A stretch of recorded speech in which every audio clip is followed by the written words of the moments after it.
Hello anime fan and welcome back to our channel. तो आज की वीडियो में हम एक्सप्लेन करने वाले हैं काजू नंबर 8 सीजन 3 के एपिसोड नंबर 5 को, जो कि काफी ज्यादा कमाल का होने वाला है क्योंकि अब फाइनली काजू नंबर 9 और पूरे डिफेंस फोर्स के बीच में एक महायुद्ध शुरू हो चुका है और साथ ही नंबर 9 ने अपना अगला टारगेट बनाया है मीना आशिरो को। तो ये देखना बहुत ही ज्यादा इंटरेस्टिंग होने वाला है कि आगे क्या होगा। और हाँ, वीडियो स्टार्ट करने से पहले थैंक यू सो मच साल Khan, Ayaz Lashari and Deepak versatile मेरी लास्ट वीडियोस पर कमेंट करने के लिए। So let's get start. तो अब तक हमने देखा कि काजू नंबर 9 मीना आशिरो को पकड़कर उसे अपने अंदर एब्जॉर्ब करने लगता है और कहता है कि मीना आशिरो को एब्जॉर्ब करने के बाद मैं काजू नंबर 6 क्लास की पूरी आर्मी बना सकता हूं और मीना के बगैर ऐसा कोई भी डिफेंस फोर्स मेंबर नहीं होगा जो कि उन जायंट काइजूस को रोक पाएगा। और ये कहकर अब वो मीना को किसी केज टाइप में बंद करने लगता है और उसे उसके अंदर ही कवर करने लगता है। जो देख भाई, ये सभी लोग काफी ज्यादा डर जाते हैं और मीना को बचाने के लिए आने लगते हैं। काफका अपनी फुल स्पीड से जाने लगता है मीना को बचाने के लिए, लेकिन वह देखता है कि ये सभी काजूस अपनी लेजर पावर से उन सभी शेल्टर्स को अपना निशाना बना रहे होते हैं जिनके अंदर बाकी सभी सिविलियंस मौजूद हैं। जो देख अब काफका वहीं पर रुक जाता है और काफी ज्यादा कंफ्यूज हो जाता है और उसे कुछ भी समझ में नहीं आ रहा होता कि उसे क्या करना चाहिए। क्या उसे यहीं रुककर इन सभी लोगों को बचाना चाहिए या फिर उसे वहां जाकर मीना को सेव करना चाहिए।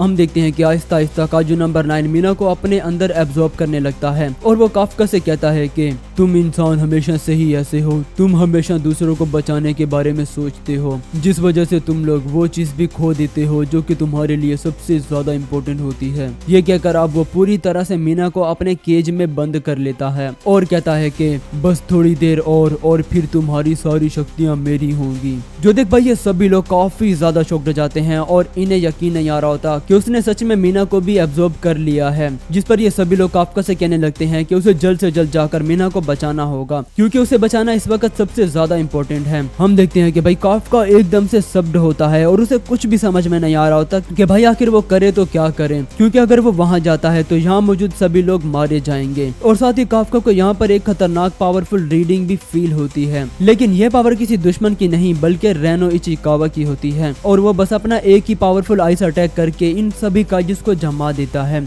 जो देखकर काफका भी काफी ज्यादा शॉक्ड हो जाता है कि इसकी पावर तो एकदम नेक्स्ट लेवल की है। हम देखते हैं कि रेनो ने अब काजू नंबर 6 के सूट को पूरी तरह से मास्टर कर लिया होता है और वो अब इसके आइस अटैक को काफी ज्यादा नेक्स्ट लेवल तक यूज कर सकता है। रेनो यहाँ कहता है कि काफका सर आप जाएं और मीना आशिरो को बचाएं, मैं इन सभी काजूस को संभाल लूंगा। तभी ये काजू रेनो के पीछे से आकर उस पर अटैक करने लगता है, लेकिन रेनो इसे भी अपनी आइस पावर से जमा देता है। जो देखकर अब काफका कहता है कि रेनो ने बस अपने एक ही अटैक से एक 842 लेवल वाले डाई काजू को हरा दिया है। ये तो बहुत ही ज्यादा कमाल की बात है। और साथ ही वो काफी ज्यादा इमोशनल भी हो जाता है कि रेनो तुम यहाँ बस मेरे लिए आए हो, मुझे बचाने के लिए। रेनो कहता है कि काफका सर बस मैं ही नहीं बल्कि हमारे बाकी सभी टीममेट्स भी आए हैं। तभी हम देखते हैं कि यहाँ पर काफका के बाकी सभी दोस्त भी आ चुके होते हैं इन सभी काजू से फाइट करने के लिए। अब रेनो काफका से कहता है कि काफका सर आप जल्दी जाओ और मीना आशिरो को बचाओ और बाकी सब आप हम पर छोड़ दो। काफका यहाँ कहने लगता है कि मगर, लेकिन तभी रेनो इसके सर में सीधा अपना आइस ड्रोन दे मारता है और कहता है कि कोई अगर मगर नहीं, आपको अभी जाना चाहिए और मैं आपके लिए रास्ता क्लियर करूंगा, मतलब कि आपके रास्ते में आने वाले सभी काजूस को मैं ठिकाने लगा दूंगा। तो इस पर काफका कहता है कि तो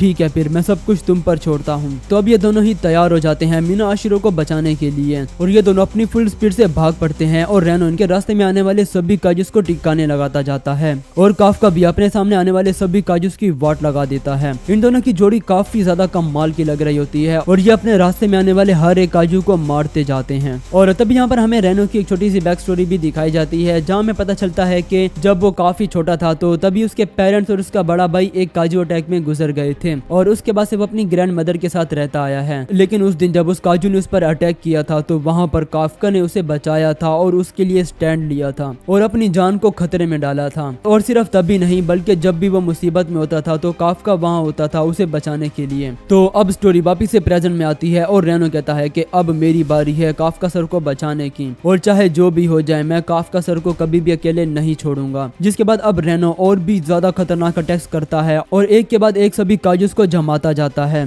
और अब काफका रेनो से कहता है कि मैं बाकी सभी काजूस को तुम पर छोड़ता हूँ। और ये क्या करा, वो और भी ज्यादा स्पीड से जाने लगता है मीना की तरफ। जिसके बाद हम मात्सुमोटो सिटी का सीन देखते हैं जहाँ पर इन सभी काजूस ने तबाही मचा रखी होती है और यहाँ पर 4 डिविजन्स वाले इनसे फाइट कर रहे होते हैं। हम देखते हैं कि कैप्टन ओगाटा इहारू से कहता है कि रेनो इचिकावा ने तो अपना काम कर दिया है, अब तुम्हारी बारी है। तो इसके बाद अब इहारू भी अपने सूट की कॉम्बैट पावर को अनलिस्ट करता है, जो देखिए सभी लोग काफी ज्यादा शॉक्ड हो जाते हैं क्योंकि भाई इसकी कॉम्बैट पावर 88% से भी ज्यादा होती है। और साथ ही कैप्टन ओगाटा ने इहारू के लिए एक खास तरह का वेपन भी बनाया होता है। जिसके बाद एक काजू इस पर अटैक करने लगता है, लेकिन तभी इहारू काफी ज्यादा स्पीड से इसके अटैक को डॉज करके हवा में एक जबरदस्त छलांग लगाता है और बस एक ही अटैक करके इस काजू को मार गिराता है। जिसके बाद अब हमें बारी बारी काफ्का के बाकी सभी दोस्तों को भी दिखाया जाता है और वो सभी भी इन सभी काजू से काफी अच्छी तरह से फाइट कर रहे होते हैं। और हम फिर से काजू नंबर 9 को देखते हैं, जहाँ पर इसने अभी भी मीना को अपने केज टाइप में बंद कर रखा होता है और उसे आहिस्ता आहिस्ता मार रहा होता है, बिल्कुल डायरेक्टर इसाव की तरह। तो इस वजह से हम यहाँ पर छोटी मीना को देखते हैं, जो कि भाई एक तरह से अंदर ही अंदर काजू नंबर 9 से लड़ रही होती है। हम देखते हैं कि वो एक अंधेरी जगह पर होती है और उसके सामने काफी सारी डेड बॉडीज होती हैं, जो देख वो काफी ज्यादा डर जाती है और रोने लगती है। लेकिन तभी उसे यहाँ पर काफ्का दिखाई देता है, जो कि उसे कहता है कि अब मैं यहाँ पर आ चुका हूँ तो सब कुछ ठीक हो जाएगा, तुम मेरे साथ उस तरफ चलो, वहाँ पर कोई भी डेड बॉडीज नहीं है और साथ ही वहाँ पर मीको भी तो मौजूद है। वेल, जिन लोगों को नहीं पता मैं उन्हें बता दूं कि मीको असल में मीना के लाइन का नाम है। खैर, तभी हम प्रेजेंट का भी एक छोटा सा सीन देखते हैं, जहाँ पर मीको काजू नंबर 9 पर अटैक कर देता है मीना को बचाने के लिए। काजू नंबर 9 कहता है कि तुम तो मीना आशिरो के लॉयल्टी एनिमल हो ना, लेकिन तुम मेरा कुछ भी नहीं बिगाड़ पाओगे। और भाई ये क्या कर वो उस पर काफी ज्यादा खतरनाक अटैक्स करता है, जिस वजह से मीको की हालत काफी ज्यादा खराब हो जाती है और उसकी पूरी बॉडी ही काफी इंजर्ड हो जाती है। साथ ही हम छोटी मीना को भी देखते हैं, जो कि काफ्का से कहती है कि यहाँ पर जो भी लोग मौजूद हैं उन सब लोगों का क्या, जिस पर काफ्का इसे कहता है कि तुम इन सब की फिक्र मत करो, तुम बस मेरे साथ चलो और सब कुछ ठीक हो जाएगा। लेकिन तभी काफ्का भी काजू में ट्रांसफॉर्म होने लगता है।